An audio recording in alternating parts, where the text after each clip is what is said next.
Bienvenidos a la sala 8, soy Keiko Yayawi. Recuerden que pueden realizar sus preguntas en el chat dirigidas al moderador 3 durante la ponencia. A continuación tenemos la ponencia de Pedro Jesús Rocha Salabarrieta, biólogo, PhD en biotecnología y biología molecular de plantas, especialista internacional en biotecnología y bioseguridad del Instituto Interamericano de Cooperación para la Agricultura, con el tema biotecnología y seguridad en la seguridad alimentaria y nutricional. Bienvenido, doctor Rocha. Quedamos atentos a su exposición. Ya puede compartir su presentación. Tengan todos ustedes una muy buena noche. Gracias a la Universidad Cayetano Heredia por la invitación y a Prisma también por darme la oportunidad de hablar ante ustedes el día de hoy. Espero que estén viendo ya la presentación, asumo que sí, y en los siguientes minutos voy a hablar del tema de biotecnología y bioseguridad, particularmente el primero, un tema de enorme polarización que precisamente por ser de enorme polarización, quería yo comenzar con esta diapositiva.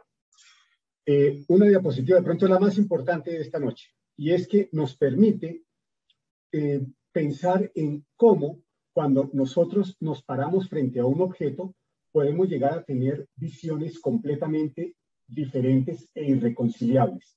Y es gracias a eventos de este tipo que tenemos la posibilidad de salirnos de alguna de esas dos posiciones y tratar de mirar el sistema en su conjunto. Entonces, eso es lo que yo espero que podamos hacer esta noche en los siguientes 25 minutos. Bueno, hasta hace algunas horas, la población del mundo era de más de 7.890 millones de habitantes. Y más importante aún que el número, que es un número impresionante, es que cada persona tiene unas demandas crecientes y extremas, tanto en cantidad como en calidad. Y eso se ve reflejado en no solamente necesidades alimenticias, sino no alimenticias, representadas en materia prima, fibras, incluso biocombustibles. Y todo esto, para todo esto, la agricultura tiene o está llamada a resolver esas demandas. Y hay que resolver esas demandas alineado con los objetivos de desarrollo sostenible y en un escenario de COVID, un escenario de pandemia, que ha eclipsado a los demás temas, pero que es necesario, como lo hemos venido escuchando a lo largo de estos 3 días de simposio, es necesario continuar por lo menos con los temas de alimentación y de seguridad nutricional. En ese sentido, la biotecnología, entendida como toda aplicación tecnológica que utiliza sistemas biológicos y organismos vivos o sus derivados para crear o modificar productos o procesos, se convierte en una herramienta fundamental.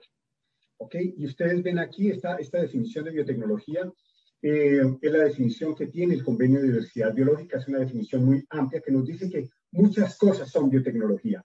Y gracias a que muchas cosas son biotecnología, es que podemos pensar en la biotecnología como una herramienta clave para asegurar la seguridad alimentaria y nutricional. Y vamos a tratar de mostrar algunos ejemplos.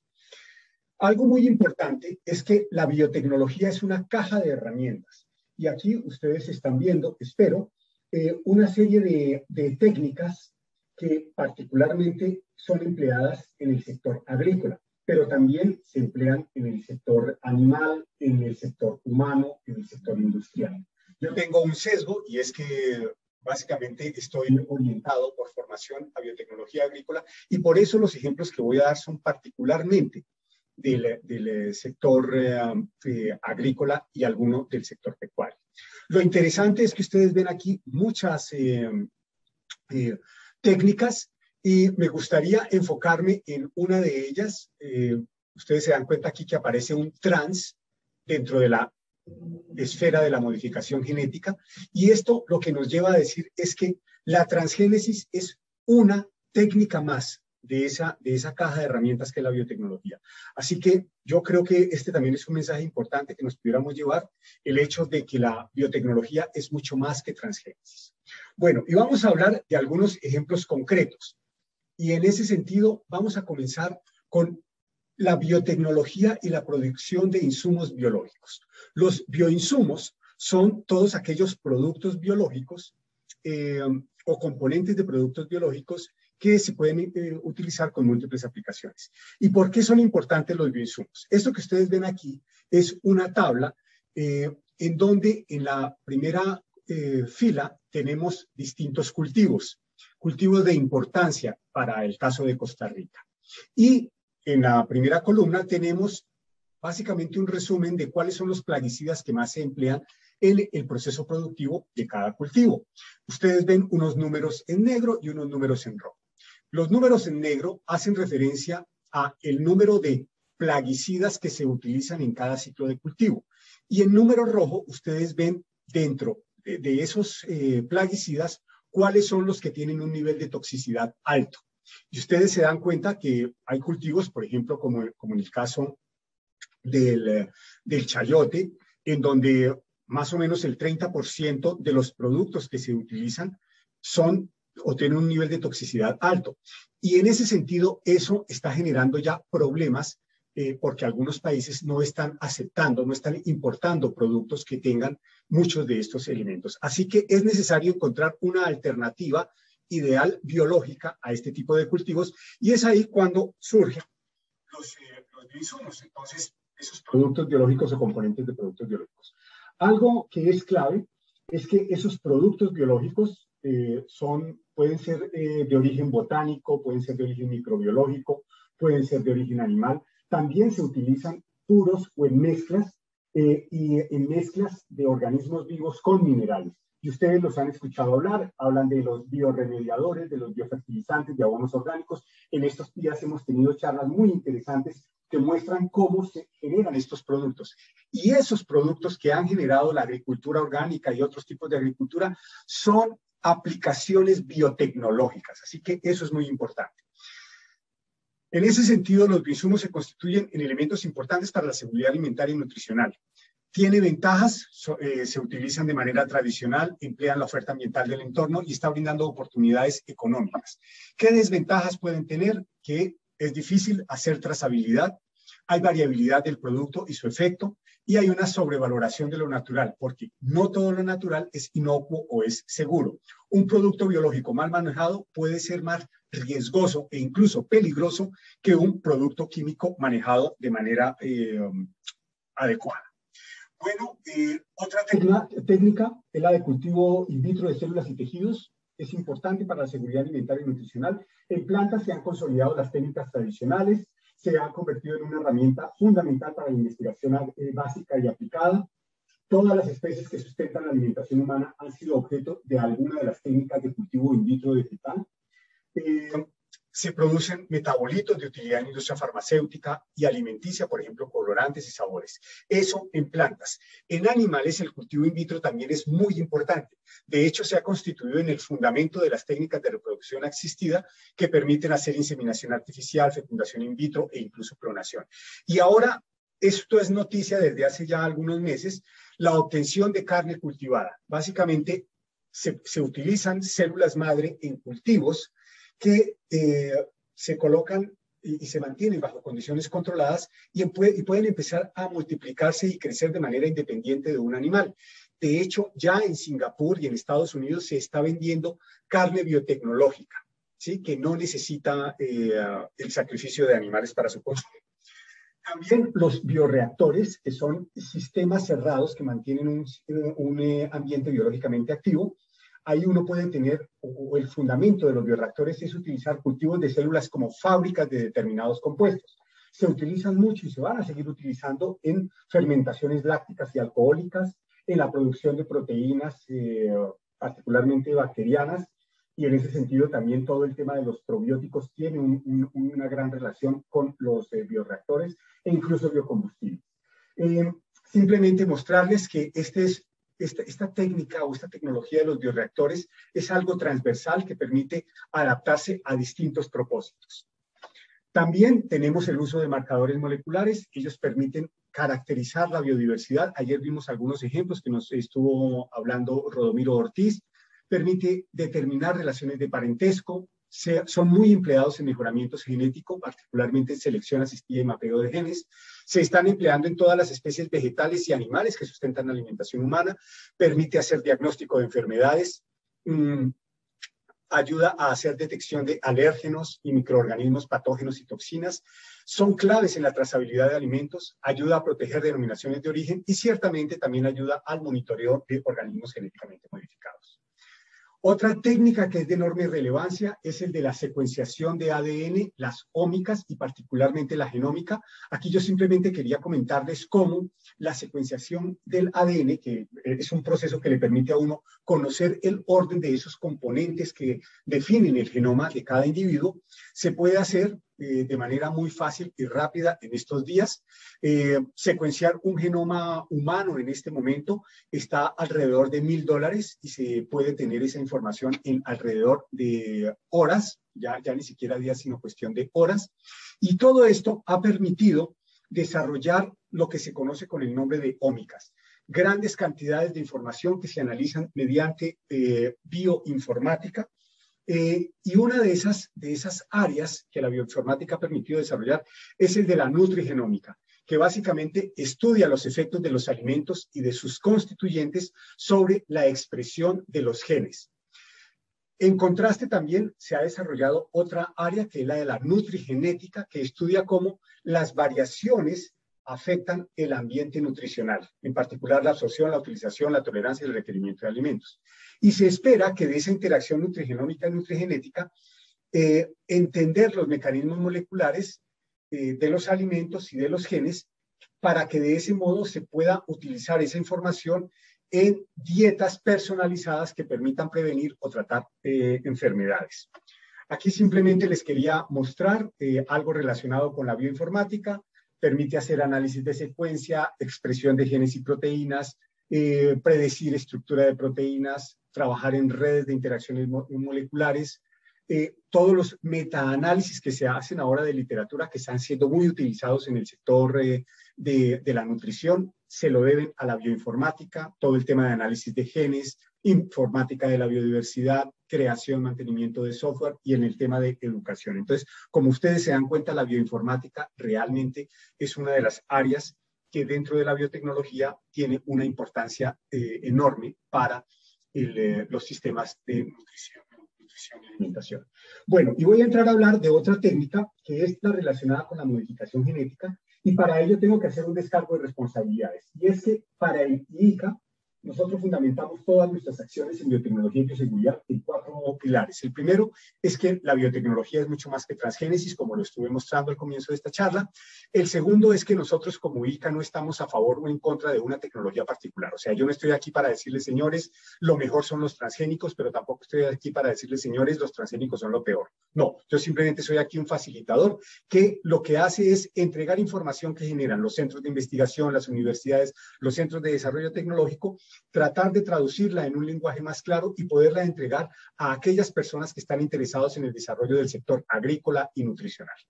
El tercer pilar es que consideramos que los países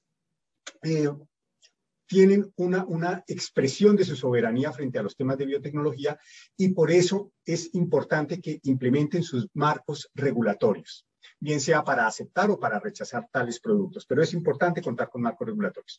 Y el cuarto pilar es que la biotecnología la consideramos en IICA como complemento y fundamento de todas las formas de agricultura. Así que para nosotros es inaceptable que se diga, ay, la biotecnología está riñendo, está peleando con la agroecología o con la agricultura orgánica.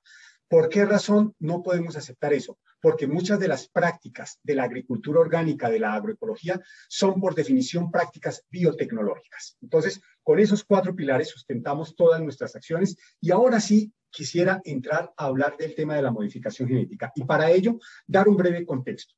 El primero es que todos los seres vivos contenemos genes y algo muy interesante es que los genes, haciendo un símil, son como páginas que hacen parte de un gran libro llamado genoma.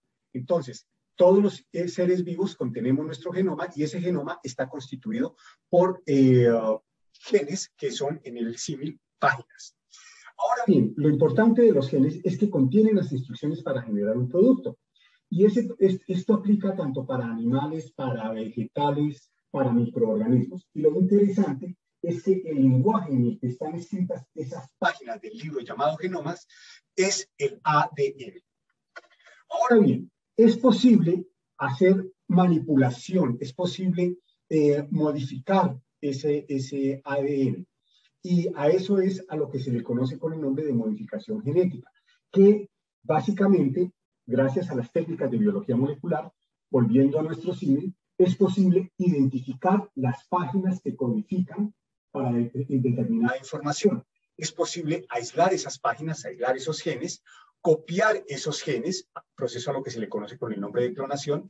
También es posible introducir esas páginas de un libro llamado genoma de una bacteria, por ejemplo, a un libro llamado genoma de otra especie, por ejemplo, una planta. A ese proceso es al que se le llama transformación genética. También hay una metodología de modificación genética relativamente reciente, que fue establecida ya claramente en el año 2012, que le permite a uno hacer una edición, así como en un procesador de texto, como en el Word del Microsoft, es posible hacer modificaciones de una sola de las bases, de una sola de las letras dentro de esa página. Y a eso es a lo que se le conoce con el nombre de edición de genes. Y el ejemplo más relevante de técnica empleada para hacer edición de genes es el CRISPR-Cas. Entonces, es importante esta técnica porque recibió hace un año exactamente el premio Nobel en química a las investigadoras que describieron el sistema. Ahora bien, hablemos de los transgénicos y su contribución a la seguridad alimentaria y nutricional. Bueno, en el año 2019 había más de 190 millones de hectáreas sembradas, involucraba a 17 millones de agricultores y a 29 países que producían cultivos genéticamente modificados. Sin embargo, la mayor cantidad de países en el mundo consumen, bien sean los productos derivados de estos cultivos o ingredientes desarrollados de los mismos. El continente americano es el continente que más producción tiene de este tipo de cultivos y ustedes ven aquí al lado derecho los principales cultivos que se están produciendo en el mundo con esta tecnología. Soya transgénica, maíz transgénico, algodón transgénico, canola y otros cultivos, incluidos papaya, algunas manzanas, papa, berenjena, en fin, remolacha. Y lo interesante es que todos los tipos de agricultura están creciendo. Y aquí yo quiero mostrarles cómo, al lado izquierdo tienen ustedes las estadísticas del crecimiento de la agricultura orgánica, donde hay 178 países productores con más de 2.7 millones de productores y 58 millones de hectáreas.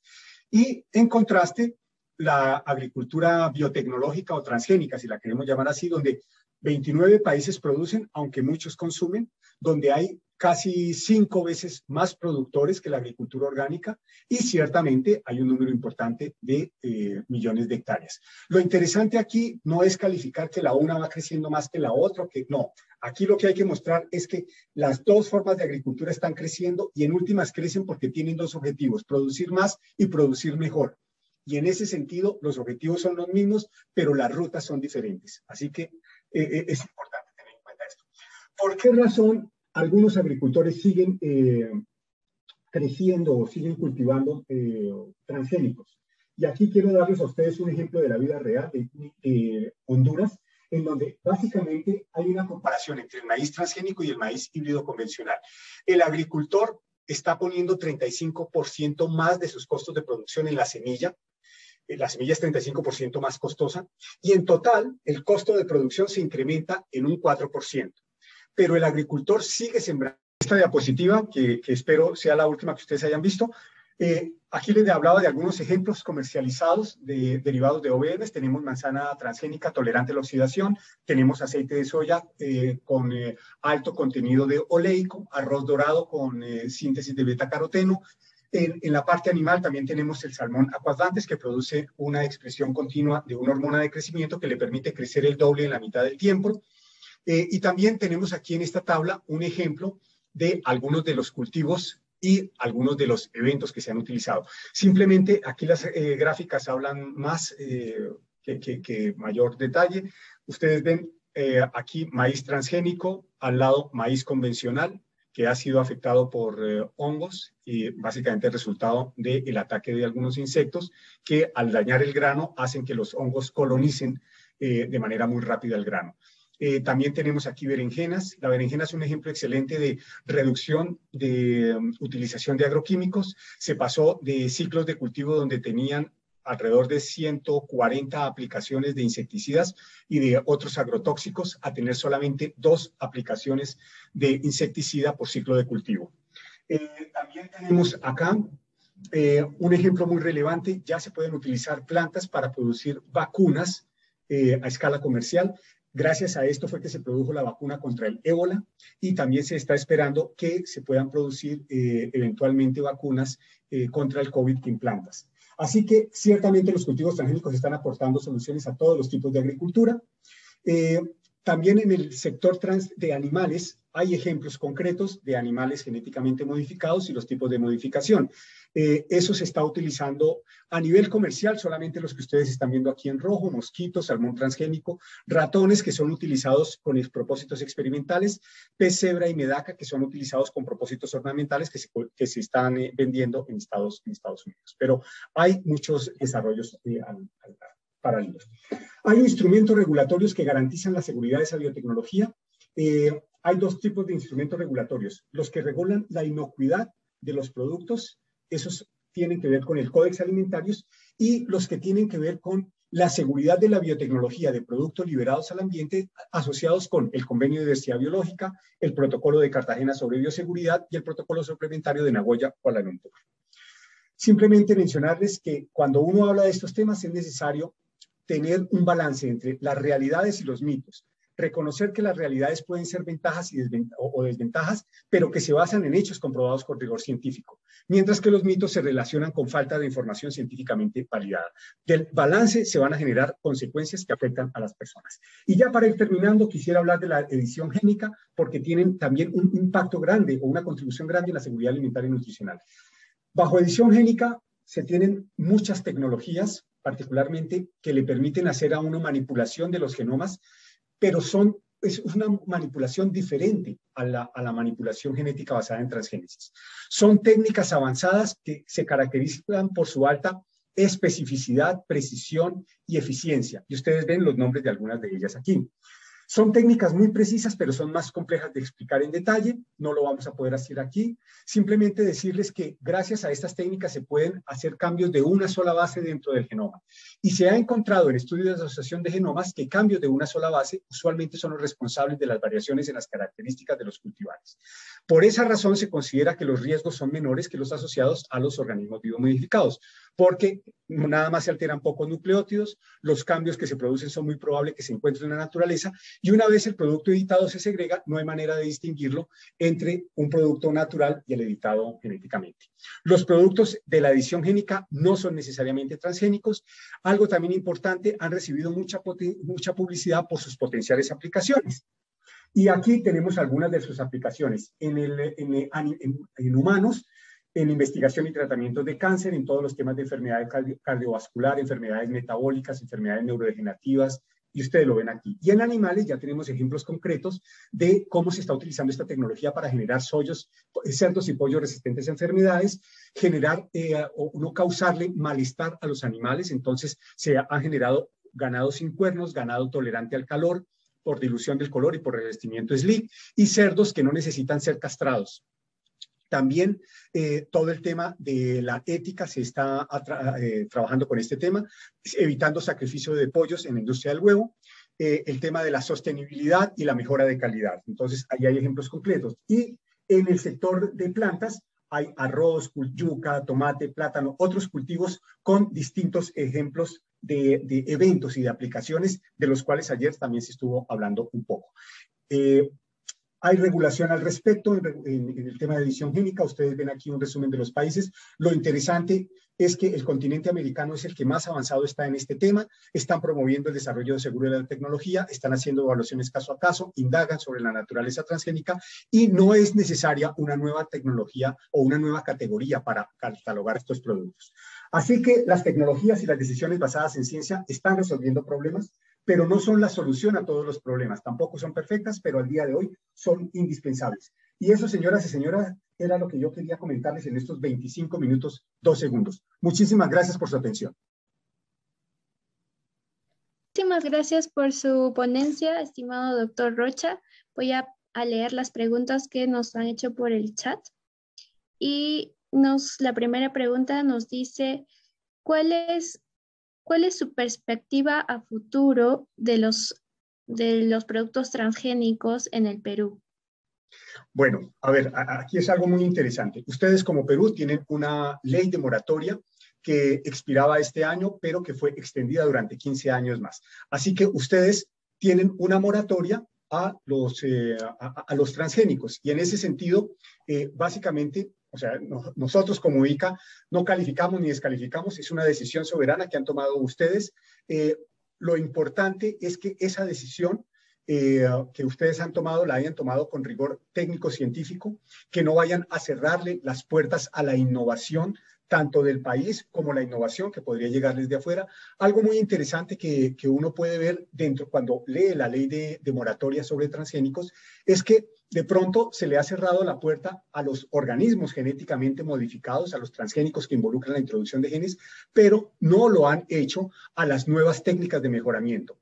Y básicamente, en ese sentido, eso es como un punto interesante porque le permite a uno ver que podrían llegar ustedes eventualmente a hacer uso de estas nuevas tecnologías. Con respecto a transgénicos, definitivamente no, pero con respecto a otras tecnologías, ustedes dejaron como una puerta abierta que me imagino eventualmente las autoridades del país van a hacer el análisis para permitir la entrada de esos materiales. Eso sería lo que yo podría decir con respecto a esta situación en Perú. Muchísimas gracias por su respuesta. Finalizamos esta ponencia. Muchas gracias a todos los presentes y muchas gracias a su excelente ponencia, estimado doctor Rocha. Y nos vemos en la siguiente sesión. Muchas gracias. Bueno, muchísimas gracias a ustedes. Que pasen muy buena noche.